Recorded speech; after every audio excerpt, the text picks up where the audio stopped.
tendencias y desarrollos en el mercado y las implicancias para los hacedores de políticas y supervisores. Esto va a estar moderado por Michael Constantine, el Chief Executive Officer en la Comisión Nacional de Seguros, la NAIC. Su enfoque es implementación, desarrollo de política y planificación estratégica. En el área de asuntos internacionales, Michael ha sido IS en el comité ejecutivo y habla frecuentemente en cuestiones nacionales e internacionales. Y ha estado en la el directorio en temas de fintech, entre otros. Voy a darles la bienvenida a los panelistas para que puedan venir al panel final del día de hoy.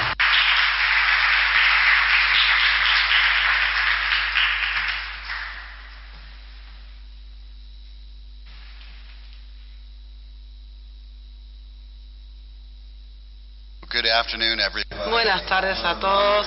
Sé que hay mucho rumor y mucho entusiasmo en la audiencia por la anticipación del panel final de la tarde. Con todo el debido respeto a los paneles que nos han antecedido, afirmativamente podemos decir que lo último siempre queda para el final, y en este caso es así.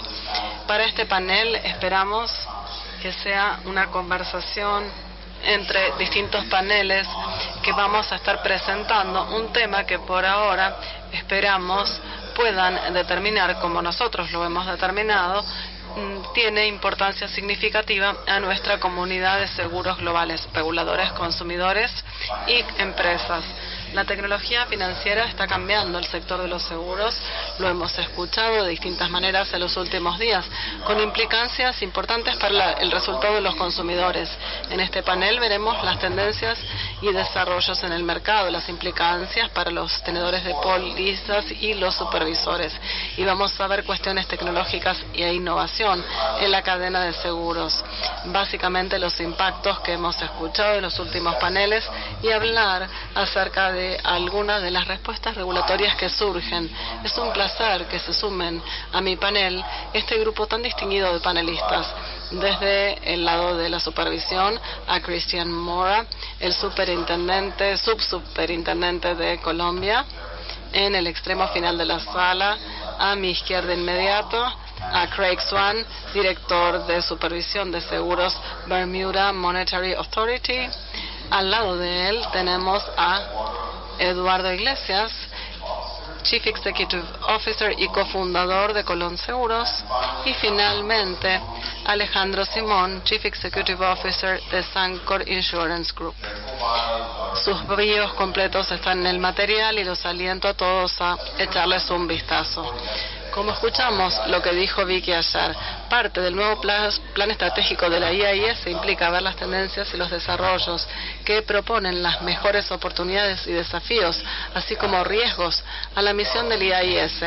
El desarrollo del nuevo plan estratégico implica que IAIS reconoce que la innovación tecnológica es uno de los temas principales que influye en nuestro trabajo. IAIS está viendo distintos aspectos de este tema que han sido el tema de trabajo reciente y en curso. Hemos tocado algunos de estos. En febrero de 2017, IAIS publicó unos informes sobre fintech, desarrollos y la industria de los seguros. El objetivo es generar conciencia entre los supervisores sobre el impacto potencial de las fintechs. En 2018, IAIS estableció su foro como plataforma flexible para los expertos tecnológicos en la comunidad de supervisores para poder debatir y compartir en el área de fintech. En noviembre de 2018, IAIS adoptó distintos trabajos sobre el aumento de la digitalización y el impacto sobre los resultados en los consumidores. Esto considera el impacto de la digitalización creciente entre los consumidores y la supervisión de los seguros en distintos puntos de la cadena de valor de los seguros. Y finalmente, IAIS, su grupo de conducta del mercado, está evaluando un trabajo para poder evaluar la información, beneficios y desafíos que este uso puede tener en los consumidores. A nivel individuo, los miembros de la IAIS están viendo oportunidades y desafíos y el riesgo que la innovación tecnológica está imponiendo en el sector financiero en los Estados Unidos. Gran parte de nuestro plan estratégico a nivel NIC es asegurar a los supervisores que puedan entender el rol de la innovación y poder generar herramientas para que los supervisores puedan abordar estos cambios y riesgos. Con esta reseña quisiera pasar al programa y al trabajo que se está haciendo. Me pareció que es interesante empezar con una pregunta para todos los panelistas. Esto con esta herramienta para en realidad interactuar con el panel. Y ahí aparece. Muchos de ustedes ya se adaptaron ahora con respecto a cómo iniciar sesión y dar la respuesta. Pero la pregunta es la siguiente. ¿La comunidad regulatoria de seguros a nivel global está preparada para las fintechs? Acá tenemos un espectro de respuestas posibles. Damos un momento para que se empiecen a poblar las respuestas. Tal vez se pueda poner un poco de música en el fondo de la sala para ver cuáles son las respuestas. Tenemos el código para iniciar sesión. No sean tímidos. Estamos viendo los resultados iniciales. Lo curioso del hecho es que acá tenemos, en realidad tuvimos una pregunta muy similar el año pasado en Estados Unidos, la semana pasada en los Estados Unidos como parte de nuestro propio foro de seguros. De hecho, probablemente hemos visto respuestas, pero tal vez acá más altas. Acá la abrumadora mayoría generalmente no. Y antes de pasar las preguntas específicas, esta respuesta a los panelistas los sorprende. Craig, te pongo en el enfoque principal de la atención y te pregunto esto. ¿Por qué te parece que hay este sentido de improvisación respecto a esto? Falta de compromiso, falta de entendimiento, la cultura de la regulación que no quiere cambiar y adaptarse, es la significancia del cambio con el que nos confrontaremos, es demasiado como regulador. ¿Por qué podemos llegar a ver que esto ocurre? Primero quiero agradecer a nuestro anfitrión de Argentina y responda a la pregunta, pero para eso quiero empezar con una ilustración. Argentina es conocida como una nación del fútbol, ¿no es cierto? O lo que los estadounidenses llaman soccer. Pero lo que no se conoce de Argentina, al menos no tanto, es que Argentina tienen jugadores de básquet muy talentosos. Y de hecho, si bien el equipo de fútbol es el número 11 del mundo, es muy impresionante si hablamos del mundo entero, el equipo de básquetbol masculino es quinto en el mundo. Entonces, ¿a dónde quiero ir con esto? Yo soy fan de Los Angeles Lakers. Y llegando a la pregunta, entre 1949 y 2013,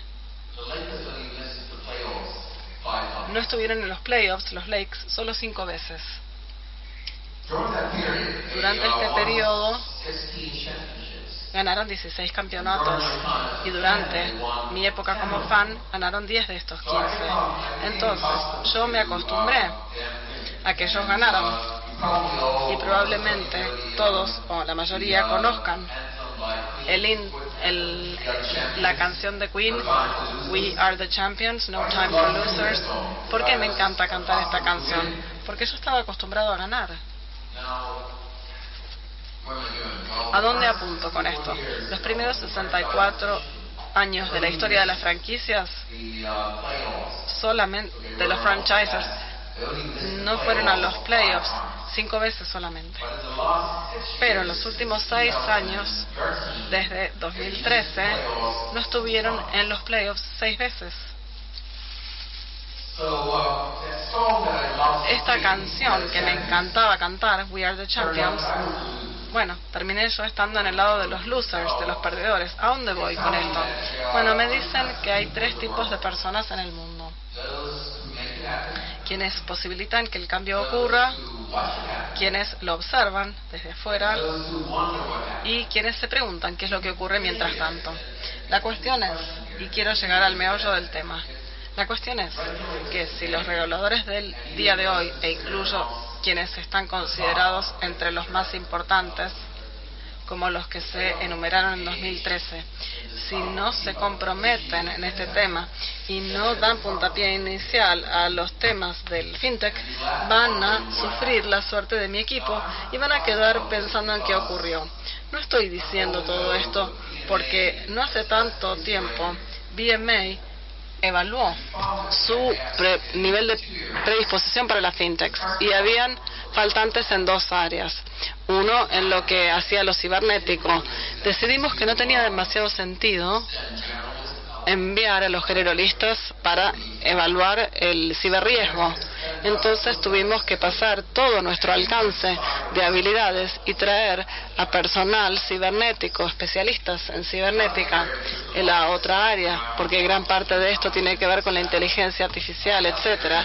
La otra área que nosotros teníamos deficiencias era en el área de códigos. Tuvimos que desarrollar estas habilidades dentro de la autoridad y también contratar a científicos de datos, no solamente por causa de esto, sino por otros motivos. Hemos implementado el machine learning de modo tal de poder hablar ese lenguaje. Cuando hablamos acerca de estar listos, hay dos aspectos. En primer término, la competencia.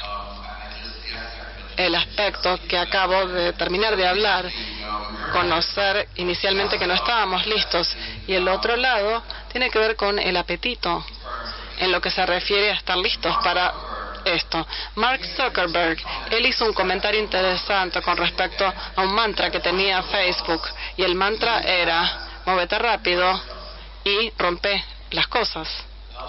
Ahora, ¿qué quiere decir esto? El personal talentoso con este mantra, si no disrumpe, no se está moviendo rápido. Y el mensaje a los emprendedores y pertinente a las fintechs es que está bien cometer errores. El objetivo que nos debemos plantear en realidad es desarrollar, no es no cometer errores, sino que tenemos que construir, pero para eso se cometen errores. Como regulador, decir esto no me hace sentir cómodo. No quiero que las personas rompan cosas, especialmente si hablamos de la protección del consumidor y demás cuestiones. Reconocemos, sin embargo, que tiene que haber apetito, y el apetito es una parte fundamental a estar listos para la parte regulatoria. Yo diría básicamente entonces que los reguladores, muchos de nosotros apreciamos la necesidad y el beneficio de la regulación financiera. Entonces, desarrollamos una serie de mecanismos con el objetivo de evaluar la situación. Muchos de nosotros tenemos los sandboxes. Estas empresas pueden desarrollar sus pruebas de concepto de manera controlada, mientras que cometen errores. Bueno, el impacto no es tan grande porque trabajan en este modo arenero. Yo aprecio la respuesta de la audiencia a la pregunta y probablemente estén correctos en su respuesta, pero debo decir que seamos pacientes, tal vez no estemos preparados y de repente estamos preparados. Gracias. Paso la palabra a Eduardo y quiero usar esto como resultado para la oportunidad de poder llegar al nuevo tema en cuanto a los desarrollos en instituciones financieras. Venís acá desde un lado como innovador de un emprendimiento. Como parte de esta pregunta, ¿este resultado es intimidante o te preocupa en algo el hecho de que estás metiéndote desde el punto de vista regulatorio en un entorno que todavía no está bien afirmado y tal vez puede conducir a la innovación? Esto de alguna manera genera un obstáculo a la innovación y bueno, empezar a trabajar y hablar acerca de qué tipo de innovación estás viendo en las compañías. Buenas tardes a todos, gracias a los organizadores por la invitación. La primera pregunta quiero responder, si a mí me sorprendió la respuesta. Sí, un poco me sorprendió y pensé que iba a estar más parejo generalmente no, en su mayoría sí, considerando que la mayoría de ustedes vienen de países centrales. Pensé que este era nuestro caso en América Latina, pero veo que en otros países que están a la delantera, como decía Greg, con esos areneros o sandboxes y herramientas así para mejorar la innovación, iba a ser distinto. En una mayoría sí y no lo fue. Creo que estamos en un momento muy dramático para nuestra industria. El mundo está cambiando drásticamente por los cambios en la tecnología y en la conducta de los consumidores. Los reguladores tienen que ser sensibles a la presión que quienes están jugando en el mercado están recibiendo y siguiendo ahora. Recibimos mucha presión de los clientes que quisieran probablemente tener la misma experiencia que el cliente tuvo con Facebook, con Google, con Amazon. Nos piden a nosotros exactamente la misma experiencia y a su vez también mucha presión por parte de otros competidores que están viniendo a nuestra industria, la plataforma. Tenemos a Amazon que se está metiendo en varios países en el terreno de los seguros, Alibaba, una de las aseguradoras más grandes que no existía hace algunos años, Samgan. Entonces, sentimos esta presión y realmente necesitamos trabajar en conjunto con los reguladores para poder avanzar en nuestra industria. Yo veo realmente muchas áreas en las que estamos innovando y vamos a hablar acerca de cuestiones más específicas que hacen a la regulación y en donde podemos nosotros hacer lo propio para satisfacer a los clientes. Again, I think often we hear the reason why. Normalmente escuchamos por qué es que encontramos respuestas así.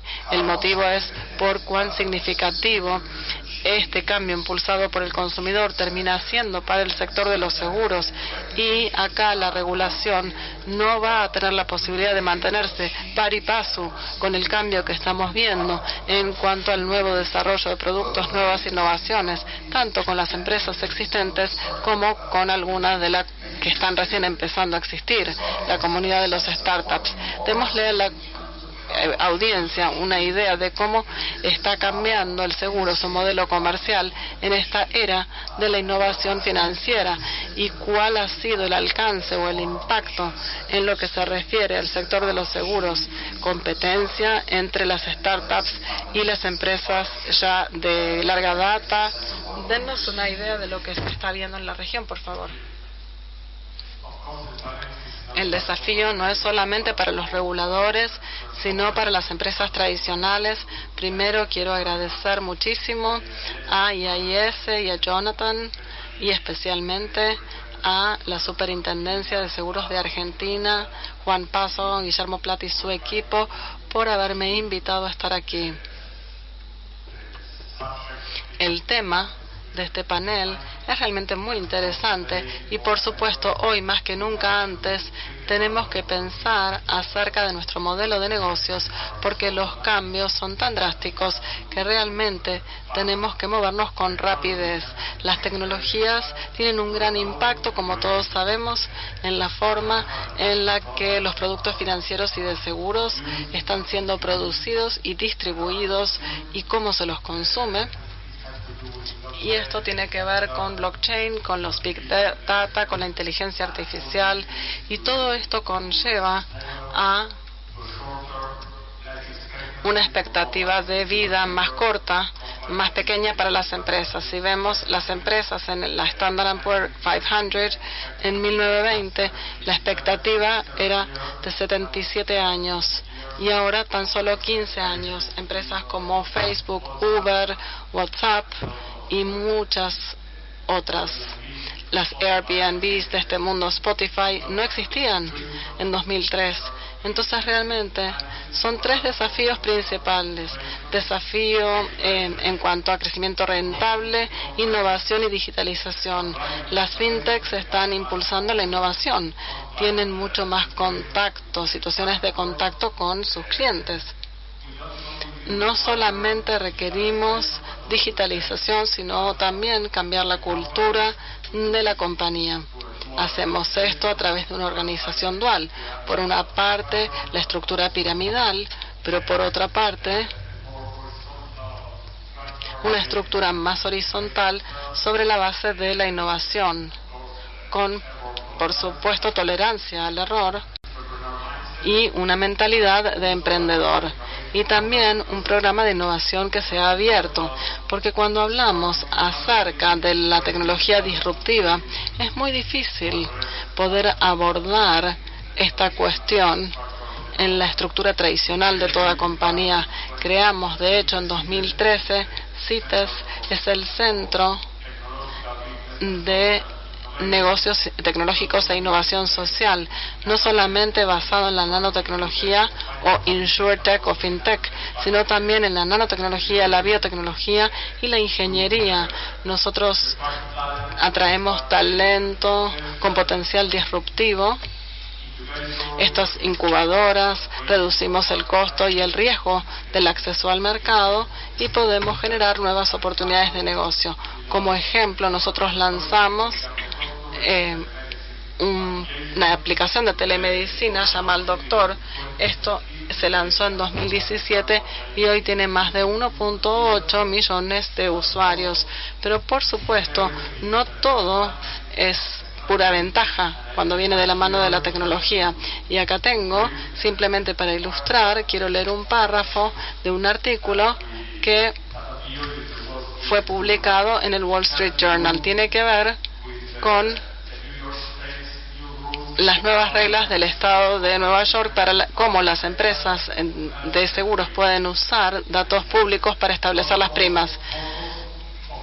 No posteen fotos de usted fumando en sitios de medios sociales. Tampoco postees fotos de usted conduciendo. Estos consejos tienen que ver con cuánto va a pagar en seguros de vida. Esto es realmente para determinar el futuro. Estamos hablando de cómo hacer alpinismo puede ir en contra de su billetera a la hora de establecer el costo de la prima que debe pagar por seguros. Obviamente esto es una exageración, pero la tendencia va hacia allá. Al mismo tiempo, la naturaleza de nuestra industria tampoco alivia o merma este tipo de miedos. Y esto es lo que hacemos todos los días, tratar de diferenciar personas y diferenciarlas sobre la base de la exposición, del riesgo que tienen, y en eso se basa en la prima que cobramos. Pero obviamente hay ciertos límites. Si nos vamos hacia los extremos, podríamos saber específicamente la fecha en la que quién, cuándo y cómo muere una persona, para qué necesitamos los seguros de vida. Entonces hay como una esencia de dualidad que tiene el seguro, la industria del seguro. Sí hay que mantenerla, pero al mismo tiempo hay tendencias técnicas que son inevitables. Entonces los reguladores compartimentalizados tienen que balancear el interés de la comunidad y la necesidad de innovación y la polución con productos nuevos. Por ejemplo, en algunas jurisdicciones sé que todavía no es posible discriminar por género en lo que es el dinero por retiro o jubilación, pero desde un punto de vista de seguros es totalmente natural. Y no es lo mismo que discriminar sobre la base de expectativa de vida. Me parece que es toda una cuestión de confianza y deberíamos seguir trabajando los reguladores y la industria para poder resolver estas cuestiones que son fundamentales para el futuro de esta industria. Gracias, Alejandro, nos has mencionado cosas muy interesantes para tener en cuenta. Hablaremos ahora entonces con Cristian, que es otro regulador. ¿Escuchaste, Cristian, las palabras de Alejandro sobre lo que está pasando con estas innovaciones tecnológicas? Muchas de estas responden a las demandas de los consumidores. Por ejemplo, el proceso que uno tiene que pasar para obtener un seguro de vida suele ser este proceso muy largo, muy invasivo. Hay personas extrañas que aparecen en tu casa, recogen fluidos corporales. Es algo muy extraño y las empresas han reaccionado ante esto, tratando de encontrar maneras para que el proceso de suscripción sea mucho más optimizado.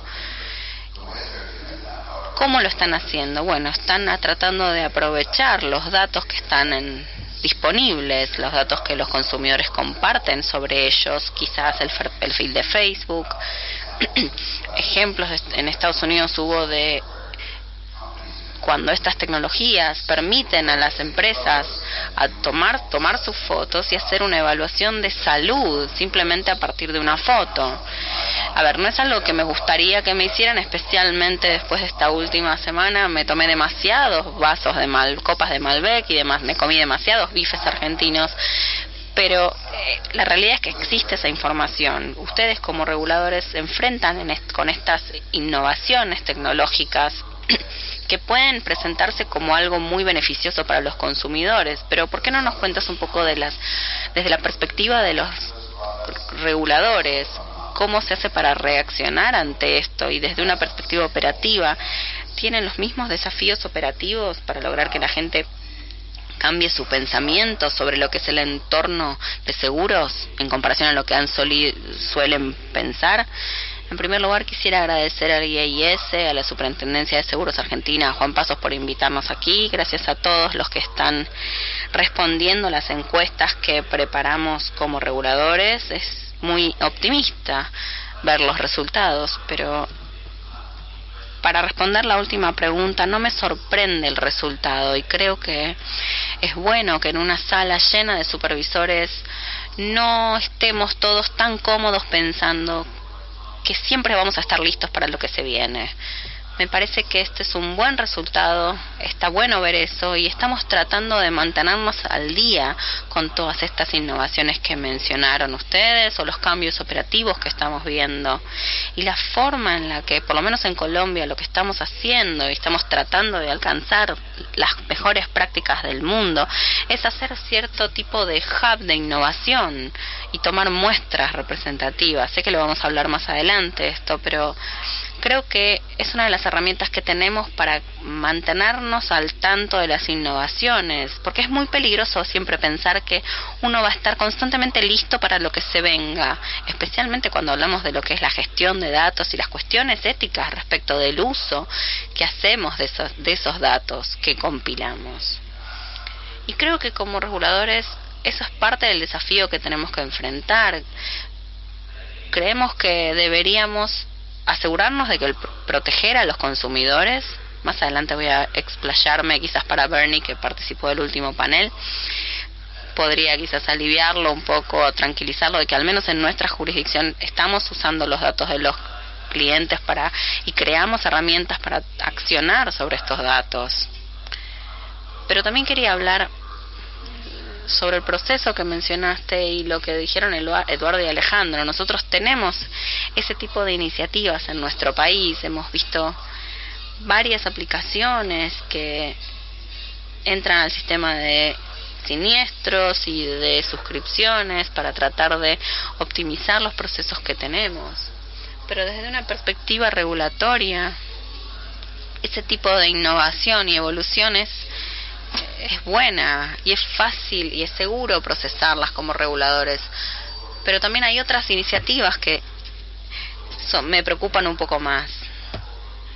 Hay ciertas iniciativas respecto de lo que son seguros par o entre pares, porque ya tenemos algunas que en la parte de backend tienen una empresa de seguros, pero algunas de esas no lo tienen. Ese concepto se puede crear de modo tal que solo sea una plataforma y tenemos algunos espacios que debemos completar o definir antes de poder utilizar ese tipo de tecnologías.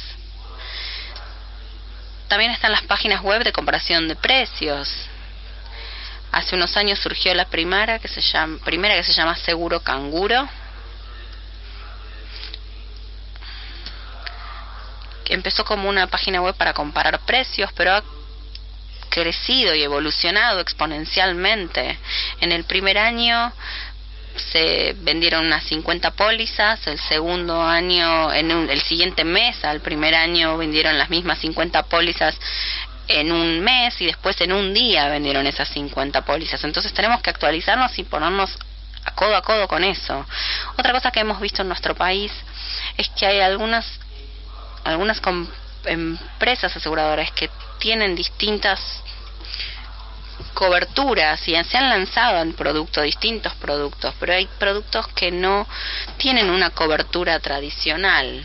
Se pueden comprar, por ejemplo, seguros para las mascotas, por incendios, por aviones, y la forma en la que manejan y gestionan estas correlaciones de coberturas se ven en los métodos de informe que se presentan ante la autoridad. Entonces, ¿cómo podemos ver que las reservas son correctas, que los precios son correctos? Ya lo dije antes, no estamos listos para todo lo que se lanza en el mercado, pero tratamos de estar con un diálogo, de tener un diálogo constante con la industria para no quedarnos atrás. ¿Algo que quieras agregar respecto de los desafíos regulatorios? No sé si lo mencionaste en los comentarios iniciales, pero ¿qué es lo que ven? Incluso quizás desde la parte de reaseguros. Creo que mencioné esto un poco al principio, pero en cuanto a los desafíos, algunos de estos marcos no se armaron teniendo en cuenta esta innovación que vemos. Entonces, en ocasiones uno puede tener brechas o vacíos regulatorios. Entonces, es importante, considerando cómo diseñamos o diseñaremos las políticas a futuro. Creo que se mencionó el tema de diseñar las reglamentaciones en forma flexible y de antemano para que no sea necesario cambiar la ley cada vez que surge algo nuevo. Es imposible hacer esto, pero si uno puede redactar una regulación que sea flexible para poder tolerar distintas modificaciones, es necesario hacer menos cambios. Entonces, esto nos genera también, como reguladores, cuestiones éticas únicas. Obviamente la innovación financiera beneficia mucho, si no, no existiría, pero también está la posibilidad, quizás podemos hablar de esto más adelante, está la posibilidad de crear personas que no se pueden asegurar o que es demasiado costoso asegurarlas por la granularidad que tiene o que se puede conseguir en términos de precio por parte de la inteligencia artificial o del aprendizaje de máquinas. Hay ciertas personas que entonces podrían volverse demasiado costosos o difíciles de asegurar. Creo que mencionas algo muy importante, porque IAIS ahora trabaja tanto sobre estas cuestiones, sobre cómo nosotros como comunidad global podemos empezar a diseñar o redactar reglamentaciones que puedan evolucionar por sí solas, de acuerdo con el ritmo del mercado, donde se puedan identificar reglas de oro quizás o normas de oro, porque ya cambian todo el tiempo. Entonces sé que surgen algunas preguntas sobre cómo siendo reguladores o IAIS vamos a cambiar nuestros roles o no.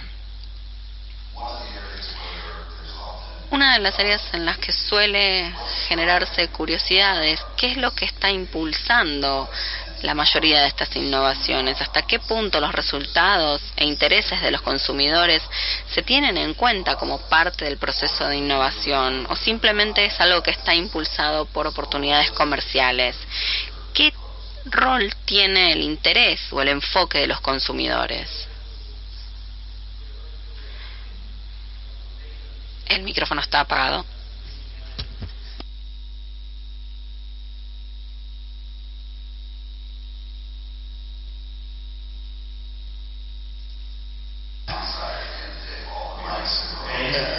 Se nos están muriendo todos los micrófonos, pero bueno, estamos cansados todos como los micrófonos. Lo que decía es que el proceso de transformación digital que estamos experimentando en nuestra industria no es exclusivo de la nuestra. Hay muchas industrias que ya lo pasaron. Entonces podemos ver patrones o indicios en otras industrias. Y básicamente se puede ver que hay una finalización de estos canales de innovación en otras industrias, y también hay una democratización de los productos y servicios que brindan esas industrias. Entonces cada vez hay más personas en la parte inferior de la pirámide que tienen acceso a esos productos y servicios. Y la tercera gran tendencia es que los márgenes de los incumbentes están bajando considerablemente. Entonces, esas tres tendencias se ven impulsadas por cambios en el comportamiento de los consumidores. Los consumidores quieren ser un actor principal y no secundario de sus decisiones. Entonces quieren realmente investigar y hacer las adquisiciones directamente cuando sea que lo quieran, 7 días a la semana, 24 horas al día. Entonces nosotros tenemos que estar listos para brindar ese tipo de servicios y ese tipo de acceso a nuestros productos. Y ellos también quieren simplicidad, transparencia, quieren poder decidir y actuar inmediatamente. Y esa es parte de la respuesta. Y creo que la otra respuesta, o la otra parte de la respuesta, es que el costo de las tecnologías nos permiten hacer cosas que no podríamos haber hecho hace 5 años. Craig mencionaba la inteligencia artificial. Cuando yo lancé mi empresa, Colón Seguros, que fue la primera empresa de seguros digital en Argentina, tomamos muchas de estas tendencias, las analizamos y generamos un modelo comercial. La primera era estar directamente orientados a los consumidores. El segundo punto era reducir los costos para aumentar los márgenes y llegar a cada vez más personas para poder cumplir con el objetivo de nuestra empresa, que era la inclusión en seguros, llegar a más personas en la parte inferior de la pirámide. Lo hemos hecho esto mediante distintos canales digitales y también mediante la inteligencia artificial. Nosotros tenemos un agente virtual que puede responder e incluso vender una póliza 7 días a la semana, 24 horas al día, en una forma muy rentable. Muchas gracias, Alejandro. ¿Qué piensas? Sé que has tenido la oportunidad de trabajar con una incubadora en la región. Sería interesante saber si se acercan a ustedes con ideas que se basan en las oportunidades comerciales o en la experiencia de los clientes. Se nos murió otro micrófono. Cuando se termine de morir todos los micrófonos, cerramos todo y nos vamos al bar. Diría que la economía de la experiencia es la tendencia actual en esta revolución del mercado. Por eso es que contratamos a un gerente de experiencias de clientes. Esto resuena específicamente con las nuevas generaciones. Tenemos que enfocarnos en ellos y transformar el modelo comercial pensando en ellos, en estas nuevas generaciones. Obviamente también los consumidores exigen la transparencia en el uso de la información y una mayor eficiencia. La ciberseguridad es nuestra aliada en este aspecto, especialmente mediante contratos inteligentes, por ejemplo, contratos y pólizas de seguro inteligentes mediante el uso de tecnologías de blockchain.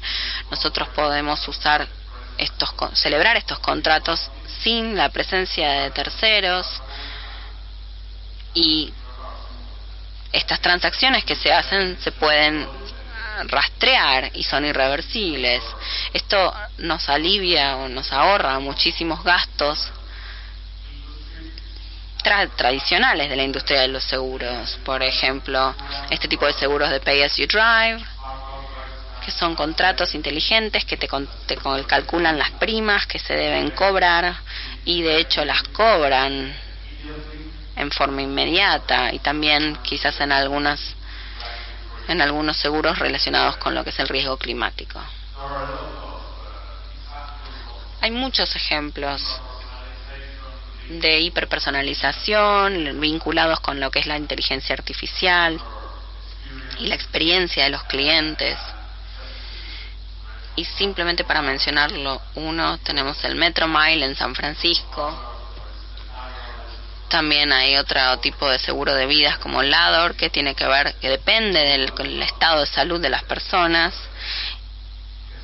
y que no se completa mediante un formulario que la persona posiblemente asegurada debe completar, sino que simplemente se basa en información en redes sociales sobre la salud de la persona. Tiene que ver todo con las experiencias y con la eficiencia y con la forma en la que podemos conseguir pólizas de seguro más baratas mediante la tecnología y el uso de blockchain y otro tipo de innovaciones para reducir las primas y para brindar un mejor servicio.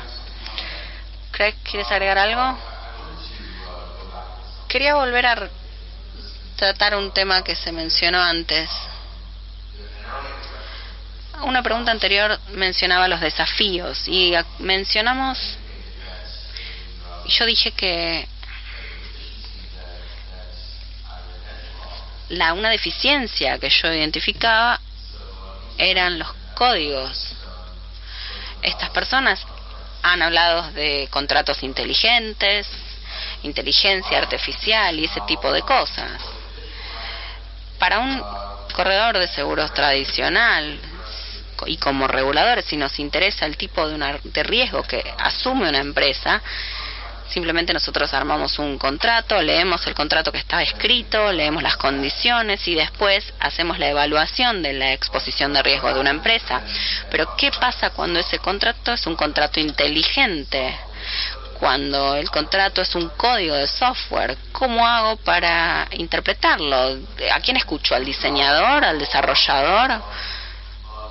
Todos sabemos que hay errores y bugs y que terminan apareciendo en un contrato inteligente y tienen consecuencias no deseadas. Pero entonces, ¿necesito que yo entender el contrato? Yo creo que es así. Se mencionaron los bots y las inteligencias artificiales que hacen el trabajo de suscripción. ¿Cómo se le hacen preguntas o se interroga a un bot? Es imposible. Entonces, respecto de los desafíos de las fintech, esto nos expande o nos amplía el conjunto de aptitudes que necesita tener un regulador. Me parece que nos lleva muy bien hasta a la nueva sección de lo que vamos a hablar, que es sobre ética. Pero antes, tengo una pregunta de seguimiento para la audiencia, así que prepárense para loguearse en la aplicación y tiene que ver con los resultados de los consumidores. Ahí está la pregunta. Las innovaciones de las fintechs en seguros llevan a mejores resultados de los clientes. Tras el debate que tuvimos, quiero tener una idea de cómo percibe esta experiencia la audiencia. Vamos a darles un momento para que todos se conecten y puedan dar su punto de vista.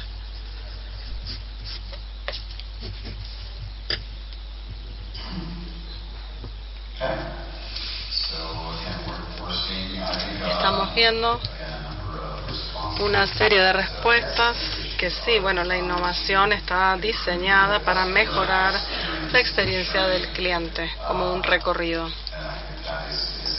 Y me parece que esto es positivo, dada la inversión significativa que se ha hecho hasta ahora. Creo que esto nos da la oportunidad de pasar al otro lado de esta cuestión. Si bien hay gran promesa en la innovación y un compromiso de que estas innovaciones están verdaderamente diseñadas para abordar las necesidades de los consumidores, esto abre un mundo completamente nuevo, una serie de cuestiones para los reguladores y para las empresas, en torno de la ética vinculada con la idea exactamente de cuáles son estos temas éticos y desafíos vinculados con el uso de la información del cliente y los Big Data. ¿Y qué opinión tenés acerca de cómo podemos abordar estos temas? Gracias, Michael. Creo que los beneficios de estos Big Data y todas estas innovaciones claramente son más que los peligros o riesgos nuevos que traen aparejados. El sondeo muestra esta percepción respecto de específicamente el riesgo de protección de datos y la ética del manejo de estos datos. Yo tengo una lista larga de cosas que hay que tomar en cuenta. Primero que nada, la conciencia del cliente con respecto a qué ocurre con los datos que ellos tienen, el derecho a conocer para qué se le toman datos, qué es lo que las empresas hacen con esos datos. Esto es uno de los derechos que pienso que el cliente tiene. También control sobre la privacidad de estos datos. Es decir, vamos a ver cierta normativa que está viendo el consumidor con el derecho de pedir información y las empresas verse obligados a darle esta información al cliente cuando él así lo solicita. También todo el tema que tiene que ver con la vigilancia y seguridad. Hablábamos acerca de esto anteriormente también, acerca de qué nivel de vigilancia es el correcto. Y esto dependerá en gran medida del contexto. Para el gobierno, por cuestiones de seguridad, está bien chequearme todo el tiempo. Mi empleador tiene que conocer todo sobre mí y qué hago yo en el lugar del trabajo. Esta es una de las cuestiones éticas que habrá que ver si está tan bien o no. También la cuestión que hace a la identidad digital, la percepción de que estas compañías o que de todo el mundo van a tener de mí es, bueno, lo que está posteado en los medios sociales, o como el ejemplo que dio Alejandro. Esta información sobre mi identidad en realidad no va a ser quien verdaderamente soy, sino que los datos que estas empresas tienen acerca de mi persona. La percepción va a ser realidad extrema en este caso. Luego, otra cosa que quiero resaltar es la realidad ajustada a la medida, porque todos estos medios sociales con los que interactuamos, estos campos, no van a saber tanto sobre nosotros, en realidad, que van a terminar creando una realidad en los medios sociales que vaya a ser exactamente lo que queremos que veamos, tal vez, o algo que va a no darnos tal libertad de elección como tal vez a prima facie creamos. Y luego el problema de la anonimización. A veces algunas empresas confían en que pueden anonimizar la información y que uno puede usar estos datos porque uno no tiene verdadera información personal. Sin embargo, cuando empezamos a combinar esto a gran escala, tal vez esto no sea posible y ahí tendremos otro tema ético. Por otra parte, todo lo que hace a los conflictos de interés. Bueno, por ejemplo, el cloud computing y los servicios de la nube y la información que van a compilar y concentrar y cómo esta información va a ser gestionada, quién puede tener acceso a la misma. Incluso tal vez la misma empresa trata de meterse en un negocio porque de repente ahora sabe tanto acerca de la persona que puede meterse incluso hasta en el mercado de los seguros de repente. Todas estas son cosas que, desde el punto de vista de la normativa, pensamos que corren riesgo. Y la lista es larga, pero puede incluso haber otras cosas que desconocemos y dependiendo del contexto puedan llegar a surgir. Esta es la cuestión de la ética, cómo abordarla desde el punto de vista de las firmas.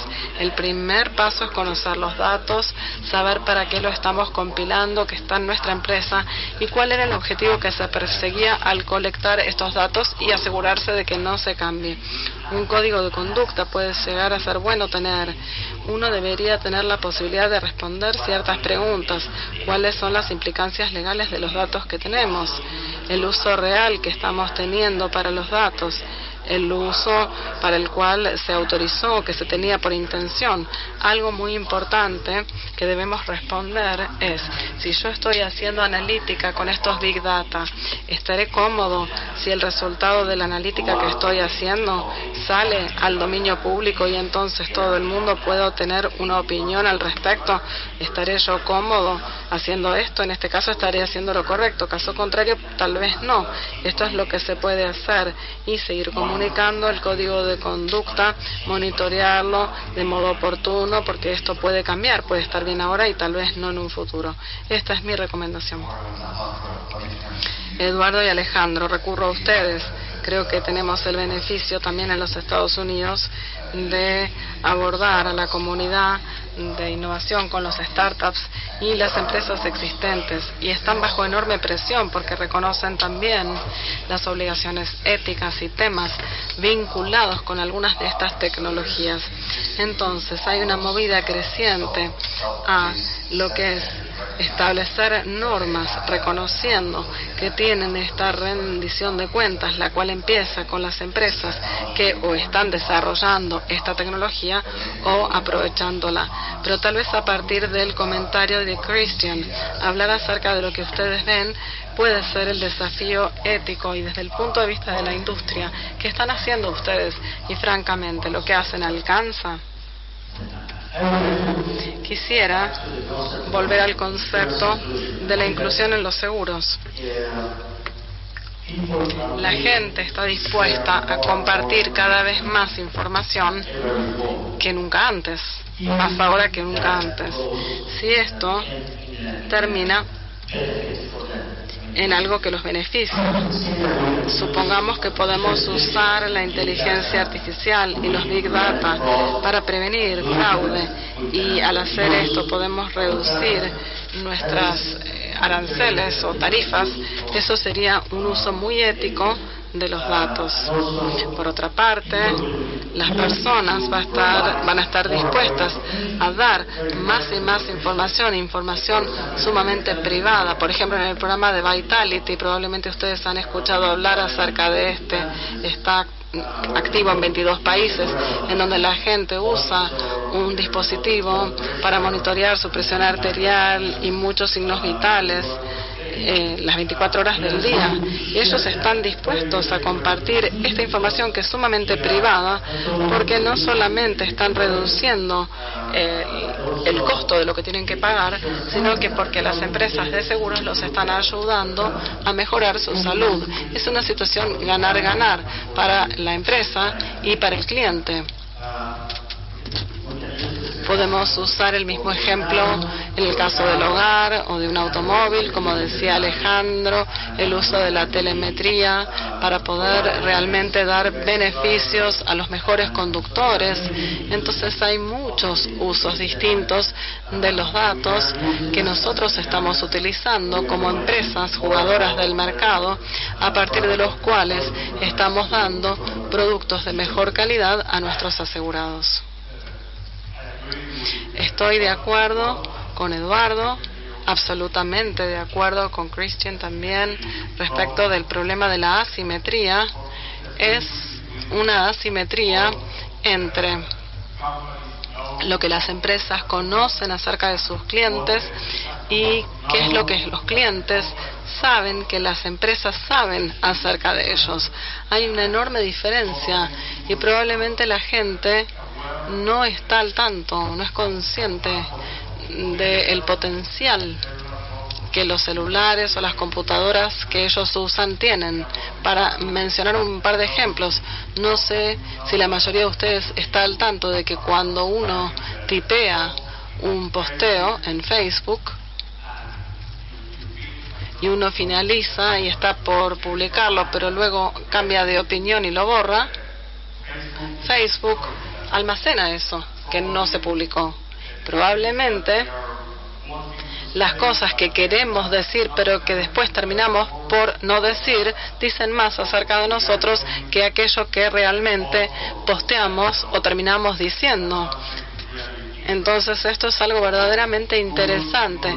O en Google la gente piensa que está buscando algo y que todo está allí, pero en rigor Google te está poniendo 10 cosas que están allí, no considerando tan simplemente el interés del usuario, sino más bien el interés económico de Google.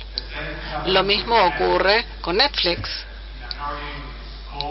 En una llamada sobre utilidades algunos meses atrás, el Chief Executive Officer nos preguntaba acerca de la competencia de Netflix y la respuesta fue que no se preocupaba por competir contra Amazon o HBO, porque, según él, competían en realidad contra el sueño, la falta de sueño, que la gente dormía mucho.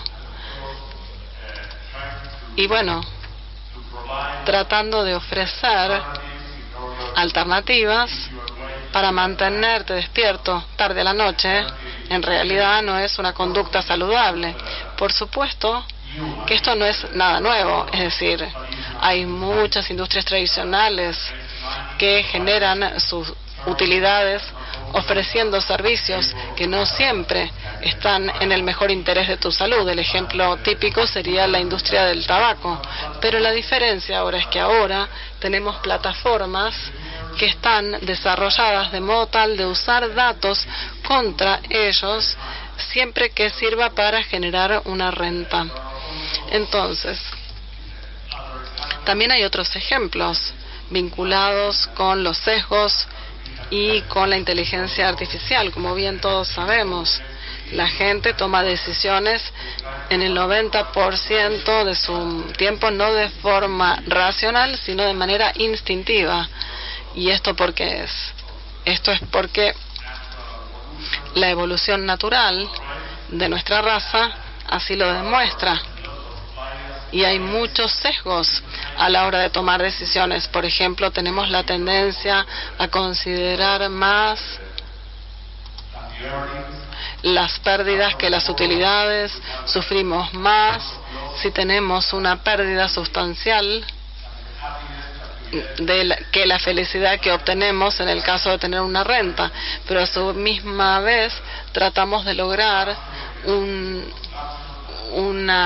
consumo instantáneo, y hay muchas cosas que están incluidos en los datos que la inteligencia artificial compila con sus sistemas. Entonces, si nosotros consideramos que la inteligencia artificial copia estos sesgos que están incluidos en los datos y no tiene la capacidad de sentir culpa, el resultado puede llegar a ser sumamente peligroso.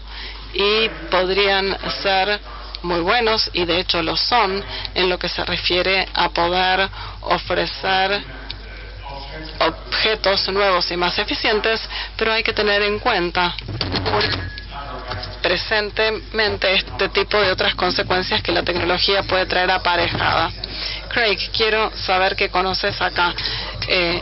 Los reguladores están en contra de enormes desafíos en lo que se refiere a tener que lidiar con estos productos complejos impulsados por lo que son estos algoritmos tan complejos, el impacto que es casi imposible para nosotros evaluar con los mecanismos tradicionales. Al mismo tiempo, uno tiene los beneficios que están siendo presentados. Bueno, tal vez entonces hablar un poco desde la experiencia de Bermuda, tener una idea de cómo se puede abordar esto desde IIS y cómo ponerse desde el punto de vista regulatorio para asegurarnos de poder lograr estos resultados justos de no ser éticos, o justos y éticos para los consumidores. Si volvemos un poco atrás a la pregunta que me hiciste, ciertamente la tecnología, como se mencionó, aborda gran parte de las asimetrías que existen entre el consumidor y la compañía en sí, en el sentido de que se pueden utilizar para discernir si alguien tiene un estilo de vida saludable o si conduce con seguridad y demás. Y ciertamente hay mucho beneficio para el consumidor en todo esto, el consumidor o la consumidora. Al mismo tiempo, uno de los temas éticos que podrían generar preocupación al regulador es que, bueno, supongamos que una empresa de seguros de vida usa investigación genética para fijar precios. Y lo que se descubre en la investigación genética es que la persona, aunque es saludable en el momento, tiene una predisposición a una determinada enfermedad. Hay algo en su acervo genético que le aumenta las chances de que pueda contraer una enfermedad en particular. Está sano ahora. Existe una posibilidad de que si tiene un estilo de vida saludable, evite ese desenlace. Pero aún así, los datos básicamente dicen que podría la persona terminar teniendo esta enfermedad en particular por una alta probabilidad. ¿Qué podría ocurrir en tal situación? Esta persona tal vez podría no ser considerada asegurable, o el precio de la prima que esta persona debería pagar para acceder a la póliza, podría ser inaccesible. Y si bien la tecnología ciertamente, volviendo a este ejemplo, si alguien viniera y no tuviera ese mismo perfil genético, entonces la empresa le ofrecería un precio más bajo y lo beneficiaría. Esta tecnología entonces puede ser simétrica. en el sentido de que beneficia a algunos y no a otros. Y estos plantean ciertos temas éticos, ciertamente, a los reguladores, a los hacedores de políticas, a los legisladores. Y realmente es difícil saber cuál es la solución real.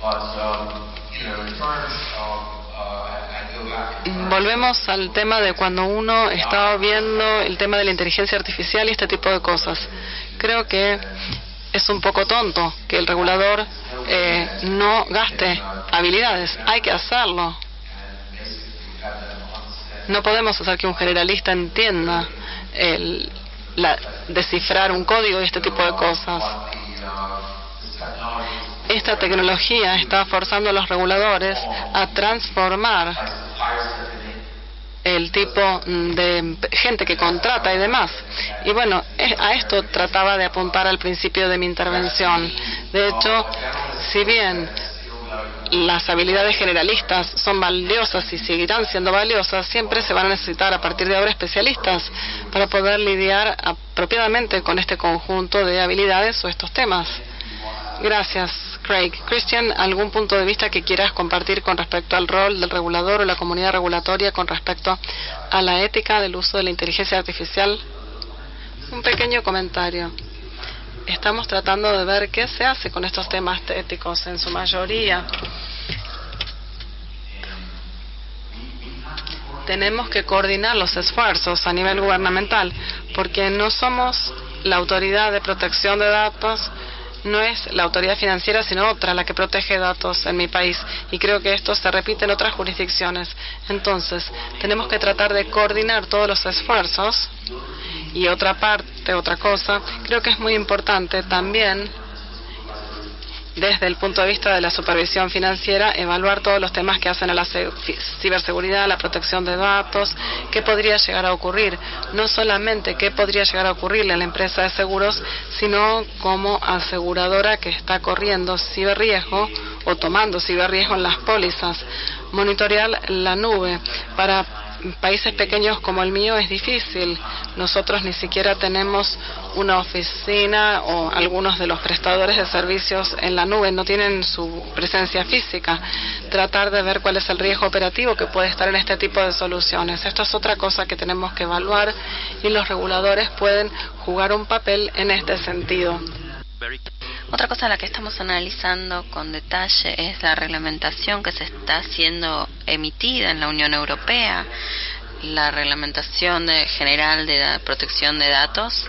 Ya tiene un año, queremos ver cuáles son los resultados, qué es lo que funciona, qué es lo que no funciona y quizás podríamos tomar algunas de las mejores prácticas de allí. Y estamos también muy al tanto de lo que está pasando en tu país, Michael, específicamente en el estado de California, lo que están implementando allí. Estamos tratando de ver si quizás podemos tener un enfoque distinto o parecido a lo que está sucediendo allí. Me gusta que hayas mencionado eso respecto de la política de desarrollo que hemos visto en Estados Unidos y en Europa respecto de la privacidad de los datos de los consumidores, y cada vez vemos más directrices publicadas por la Comisión Europea respecto del uso de inteligencia artificial y en otros lugares también como Nueva York o California sobre la rendición de cuentas y otros requisitos de transparencia cuando las empresas utilizan este tipo de tecnologías. Pero volvamos un poco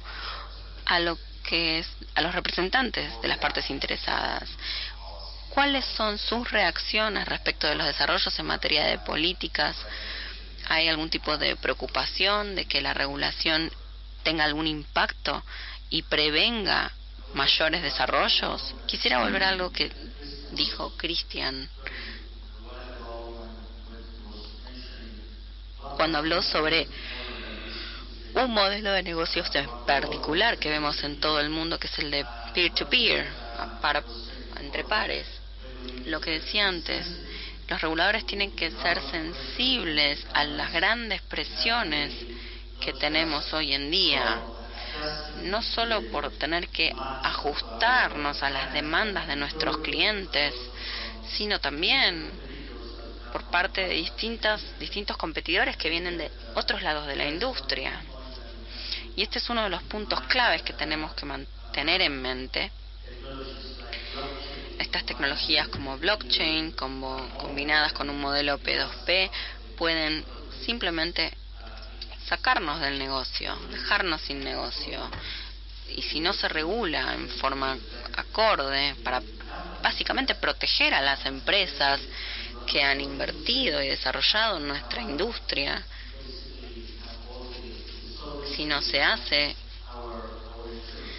toda la solvencia quedará más allá o alejada de nuestros asegurados. Volviendo a que si los reguladores pueden ayudarnos a alcanzar estas innovaciones, vemos en muchas otras industrias la cantidad de dinero que se invierte en investigación y desarrollo, y esta cantidad está bajando. ¿Por qué?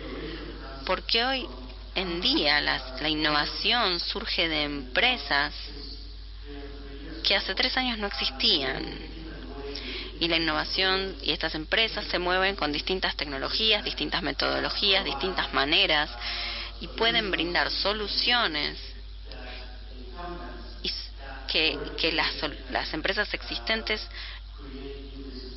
no pueden asimilar, y no pueden crear nuevos modelos de negocios. Entonces hemos visto muchos fondos de VC corporativos, especialmente en Europa y Estados Unidos, en las que otras partes incumbentes de la industria están invirtiendo en lo que es InsurTech o startups para generar valor. Lo que hemos hecho en Argentina, en esta visión latinoamericana, es crear un fondo, que es el Fondo de Seguros Latinoamericanos, en los que los inversores son empresas aseguradoras, y el objetivo de esto es invertir en startups que nos generen un valor agregado a nuestras empresas, que nos den más eficiencia, incluso a pesar de la disminución de la participación, y que nos van a generar ahorros de costos mediante distintas tecnologías.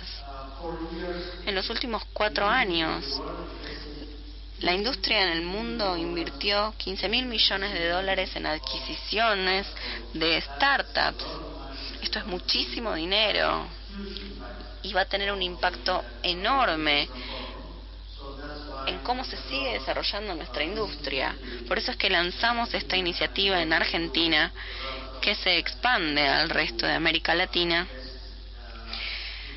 para invertir en startups y para tener empresas de seguros que formen parte de este fondo. Muchas gracias, Eduardo. Creo que tu contribución nos lleva a lo que es la última parte de este panel, la facilitación de la innovación. Si hablamos nuevamente de lo que es la ética en la inteligencia artificial, esto seguro que va a seguir mencionándose y surgiendo en todas las reuniones y en todo el trabajo que está haciendo la IAIS para representar a la comunidad global de reguladores, para que podamos entender qué es lo que está sucediendo con esto. Creo que es una de las principales amenazas a la regulación.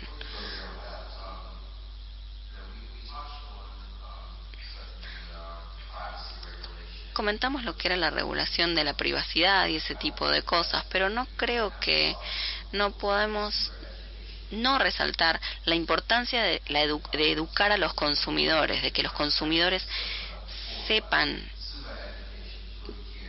qué están adquiriendo. La educación de los consumidores es clave, es fundamental que sepan cómo se está utilizando la información que proveen, y ya sea que acepten esto o que no lo acepten, que tomen o no medidas para protegerse.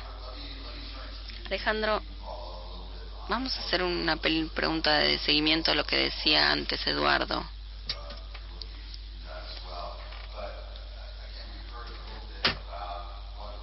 Se habló un poco de qué es lo que pueden hacer los reguladores para facilitar la innovación, para ayudar a la industria. Obviamente tienes mucha experiencia en esto con el trabajo que haces con algunos de los actores en la región. Quizás puedes mencionar un poco lo que haces. Obviamente las sandboxes y los hubs de innovación son fantásticos. El mercado europeo es el más avanzado en cuanto a regiones de seguros. Creo que Polonia, Lituania, Holanda son muy buenos como alternativa. Creo que en España también están evolucionando mucho. Entonces, creo que este tipo de herramientas nos ayudan tanto a los entrepreneurs a tener una relación y un diálogo con nosotros, con los reguladores, para no cometer errores y para tratar de llegar al mercado de forma correcta, y al mismo tiempo nos ayuda a nosotros, los reguladores, a estar en contacto con los nuevos, con los entrepreneurs, con los emprendedores, y poder al mismo tiempo regular mientras está sucediendo todo. Y considerando lo que mencionaba Cristian respecto de la regulación de protección general de datos, me parece que este es un buen ejemplo de reglamentación que fue creada con las mejores intenciones, pero que terminó creando barreras a los nuevos ingresos y favoreciendo a los actores incumbentes y existentes, porque la gente termina aceptando cualquier tipo de explicación o texto si conocen al actor, pero si es un actor nuevo, entonces ahí se generan muchas más dudas. También esto que se llama el derecho a olvidar, esto choca con la tecnología blockchain. Si uno usa blockchain, no podés tener el derecho a olvidar, porque ya está grabado en la tecnología. Obviamente ustedes son los expertos en la regulación, pero hay que tener en cuenta, o deberían tener en cuenta, medidas precautorias para poder proteger a los consumidores, mientras sin dejar de olvidarse de la innovación. Permíteme volver a la misma pregunta y mencionar dos reglamentaciones que tenemos en Argentina. Creo que es un ejemplo de cómo un gobierno puede realmente promover e impulsar la innovación, no solo en nuestro sector, sino en distintas industrias también. Primero, la ley de emprendedurismo, en el que las empresas invierten en startups tecnológicas, obviamente de acuerdo con ciertas normativas, y estas empresas que lo hacen pueden obtener beneficios fiscales. Hace pocos meses se aprobó una ley en la superintendencia que permite a las empresas aseguradoras invertir hasta un 1% de las reservas en este tipo de fondos que invierten en tecnologías innovadoras. Entonces el gobierno está realmente instándonos, no solo a nosotros como empresas aseguradoras, sino también a las empresas en general, a invertir en la innovación, porque esta es una gran manera de que Argentina pueda crecer. Si pudieras hablar un poco de la experiencia de Bermuda, lo que están haciendo para fomentar la innovación. Sé que han tenido distintos debates con los actores del mercado, del lado de los consumidores y de las empresas. Quizás podrías hablarnos un poco de el enfoque de Bermuda al respecto. En primer lugar, simplemente para aclarar esto ante la audiencia, suele hablarse de blockchain y es importante reconocer que hay distintos tipos de tecnología blockchain. No todos tienen la misma calidad y seguridad y objetivos. Simplemente porque es una tecnología blockchain no significa que es inseguro o algo así. En Bermuda Lo que hemos hecho es tomar medidas similares a otras jurisdicciones. Tenemos una sandbox regulatoria, que es una licencia que nosotros brindamos por un periodo determinado para quienes están realizando actividades que necesitan una licencia, como los corredores, los agentes, los aseguradores, etcétera. Pero también hemos definido y establecido un hub de innovación para proveedores de servicios que no necesitan una licencia, pero que quieren ofrecer algún tipo de solución tecnológica a entidades. Por ejemplo, quieren automatizar el cumplimiento, quieren entonces obtener recomendaciones de nuestra parte. Hace poco empezamos a pensar que una empresa ingresa al sandbox, ¿y qué pasa cuando se gradúa, cuando se va? Creemos que la mayoría de nuestros clusters existentes podrían manejar la innovación que tenemos, pero estuvimos hablando de diseñar regulaciones y reglamentaciones flexibles, y quizás algunas entidades no se puedan adaptar a esto. Entonces estamos pensando en normativas para cláusulas específicas. La idea es que lo existente ya vaya a las cláusulas tradicionales, y lo que no ingrese en esas cláusulas tradicionales pasará a la sandbox. Esto nos permite adaptar o personalizar cualquier disposición que consideremos que sea necesaria para poder regular cierto modelo comercial. Cristian, me interesaría escuchar sobre tu experiencia en tu país y de la región latinoamericana en sí. ¿Cómo se ha realizado esta innovación? ¿Mediante sandboxes formales, mediante debates más informales?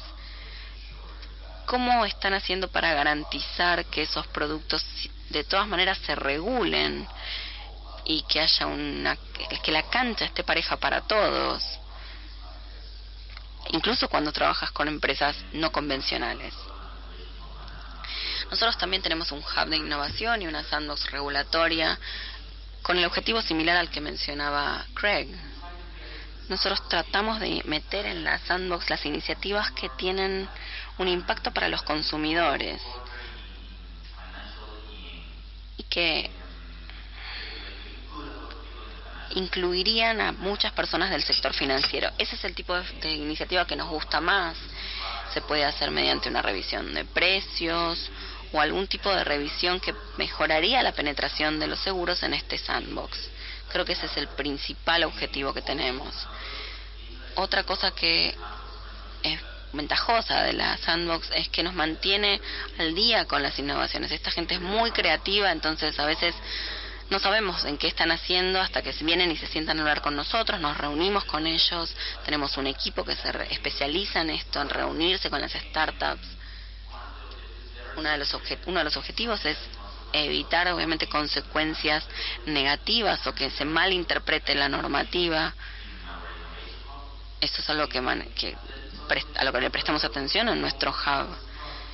¿Y qué es lo que no es la sandbox para nosotros? No es una forma de arbitrar nuestra reglamentación. Está claro que solo pueden estar en esta sandbox durante 2 años como máximo. Por lo general menos tiempo están. También tenemos una lista de verificación para hacer una presentación en la sandbox. Es pequeña, pero es importante. Ayer se hablaba de los planes de resolución, de los IAIG, y nosotros tenemos estos mismos planes de resolución para estas pequeñas empresas. Porque en el entorno de innovaciones, muchas de estas startups fracasan. Hay un gran porcentaje de ellas que fracasan. Entonces nosotros queremos que al menos pasen por un pequeño proceso para que aquellas que fracasan en la sandbox puedan salir en un proceso ordenado, siempre protegiendo al cliente. Cuando se gradúan de la sandbox, No nos gusta que los emprendedores vayan al mercado y digan, nos graduamos de la sandbox, ya estamos bien con lo que es la supervisión, les caigo bien a los supervisores, soy mejor que otras empresas de seguros. Ese no es el objetivo. Tienen este periodo de prueba y después necesitan obtener las licencias tradicionalmente, porque nosotros no queremos que cualquier cosa que tenga una tecnología vaya a la sandbox. Nosotros somos una compañía completamente digital, y cuando nosotros evaluamos la documentación decimos, esto no necesita pasar por la sandbox, se puede hacer por el proceso tradicional, y hay ciertas restricciones, pero que no tienen que ver con la innovación financiera. Este es nuestro enfoque.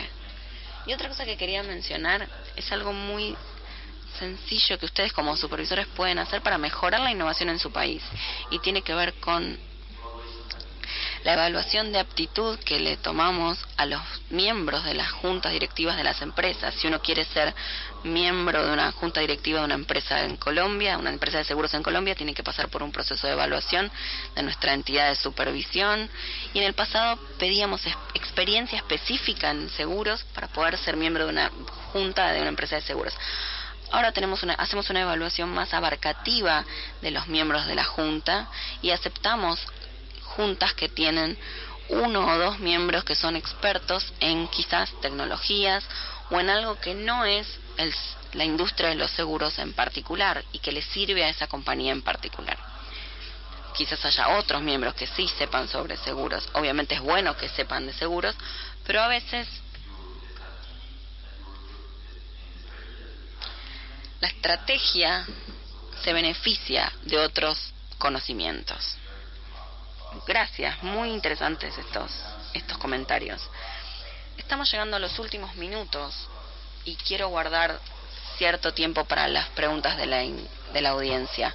Nos queda una última pregunta para la audiencia que quiero poner en pantalla, y que trata sobre el futuro y el rol que va a tener la IAIS respecto de las sandboxes regulatorias y la innovación. Me salteé una, me parece, les pido disculpas. Pasemos a la siguiente pregunta, puede ser.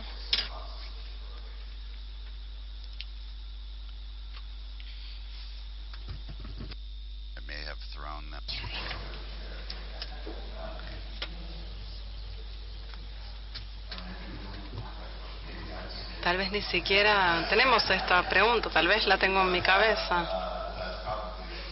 Probablemente sea así. Entonces, bueno, saltemos la pregunta y vamos directamente a la participación de la audiencia con las preguntas que puedan llegar a querer hacer para este maravilloso panel. Sé que se ha cubierto mucho en lo que se refiere a la innovación, uso ético. ¿Alguna pregunta de alguien? Yes, please.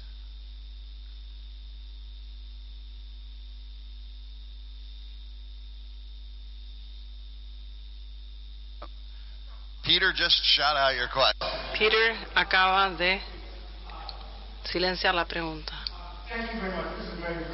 Qué panel tan interesante. Soy Peter. Soy aquí el representante de las partes interesadas del consumidor. Una pregunta para todos ustedes. ¿Cómo diferencian ustedes en cuanto a las expectativas de los consumidores y aquello que les dicen que va a ser y la realidad? ¿Qué quiero decir? Cuando vemos las encuestas, si uno le pregunta a cualquiera en esta sala, ¿usted está dispuesto a compartir datos para poder lograr un mejor precio para un producto? La mayoría diría que sí, yo sí. Pero si hiciéramos una pregunta distinta, más precisa, ¿usted está dispuesto a que su información personal se use, se venda para ver los hábitos de compra, para generar procesos de fijación de precios para usted que usted no entiende, y la mayor parte de la gente que se involucra en esto no entiende tampoco, sin saber cuál va a ser el resultado? La respuesta sería muy distinta. La mayoría de los sondeos las hacen empresas con intereses económicos en un resultado específico. Esto no quiere decir que los resultados sean un fraude, sino que podemos cambiar el deseo de flexibilidad, de acceso de 24 horas que todos tenemos seguimos con la disponibilidad de tener estos datos usados en modelos de fijación de precio complejos que de otra manera no tendríamos acceso. ¿Cómo ustedes como reguladores pudieran hacer en esto? Bueno, entonces, esta pregunta Craig y Christian, ¿cómo ustedes como reguladores garantizan que las promesas realizadas por las empresas en cuanto al potencial pro consumidor de estas innovaciones está siendo materializado? Y creo que una segunda parte de esta pregunta es cómo nos aseguramos de que los consumidores entiendan las implicancias o las consecuencias de esta promesa y de este producto en cuanto a qué es lo que pueden estar terminando de ceder desde el punto de vista de la privacidad de los datos. En Colombia tratamos de implementar todos los ICPs con un número. Nosotros tenemos sólidas obligaciones por parte de los intermediarios de divulgar toda la información que es relevante para el cliente y que va a necesitar saber simplemente para saber cuál es la promesa y cómo esto va a estar logrado. La otra cuestión que estamos haciendo, y pienso yo que es un abordaje de supervisión regular, tiene que ver con nosotros tenemos un área de protección al cliente. Nosotros como autoridad recopilamos todas las quejas y las vemos para tratar de entender cuáles son las tendencias para poder tomar medidas supervisorias y lograr que las promesas que dio la empresa se terminen cumpliendo. La otra cosa que estamos aspirando a tener, todas estas cuestiones de los clientes con los datos que provienen de la tecnología, creo que la mejor forma de luchar contra esto es con la tecnología también. Las tecnologías traen problemas de la mano, pero también de la mano vienen algunas de las soluciones. Todos los big data que podemos aplicar, las cosas que mencionó Craig, el conjunto de habilidades de nuestros supervisores y tratar de entender, tal vez este año hay que chequear un código o hacer mystery shopping para tratar de lo que se está haciendo. Tal vez esta digitalización nos ayude a realizar nuestra acción de supervisión. Nosotros estamos en posiciones diferentes. En mercado minorista, el mercado de Bermuda es más que nada mayorista. La mayoría de los tenedores de pólizas están en otros países. No es una situación en la que nosotros enfrentemos mucho. Sin embargo, seguimos jugando un papel. Nuestro papel, ciertamente estoy de acuerdo con todo lo que dijo Christian, nuestro rol es coordinar con los reguladores en el mercado minorista para asegurarnos de que nuestras entidades no estén haciendo nada que incumpla, y esto sea dar expertise u otra cosa, evaluar el impacto de nuestras empresas en estos mercados en particular, pero en gran medida como una experiencia colaborativa a través de las tecnologías de supervisión y otro tipo de diálogo para asegurarnos de que se produzca para el consumidor el mejor resultado posible. Gracias. Yo creo que la transparencia y la simplicidad, es decir, en los términos de consentimiento, son cruciales. Normalmente la gente no entiende demasiado bien qué es lo que están comprando. Son demasiado largas, complejas, tal vez desde la perspectiva legal. Las empresas de seguro necesitan poner todo, pero probablemente puede llegar a ser interesante poder dar un resumen con 3 o 4 puntos clave para que la gente pueda verdaderamente entender qué es lo que están comprando. Porque, es decir, si no podemos analizar si se quejan respecto de lo que les ofrecieron, pero si ellos no tienen en claro qué fue lo que se les ofreció, es bastante difícil controlarlo. Eduardo, te ofrezco la oportunidad de un comentario final en este debate, en esta pregunta o como tema de debate de esta tarde. Tal vez no con respecto a esta pregunta. Creo que vivimos en un momento muy interesante de nuestra industria. Tenemos muchos desafíos y a su vez también muchas oportunidades de trabajar en lo que se refiere a la inclusión, en nuevos modelos de negocio que van a permitir distintas tecnologías que nos van a posibilitar realmente poder llegar a muchas más personas y poder asegurar a más personas y aumentar la presencia de nuestra industria, especialmente en las economías emergentes, en donde hay una gran brecha de seguros. Yo mismo no lo podría haber resumido así de bien. Quiero aprovechar la oportunidad también para agradecer a nuestro anfitrión IAIF y el anfitrión de Argentina, la superintendencia, un evento maravilloso. Realmente todos nos beneficiamos del tiempo que compartimos. El estándar está muy alto después de esta reunión. Por favor, súmense en mi agradecimiento a este gran panel por sus aportes de esta tarde.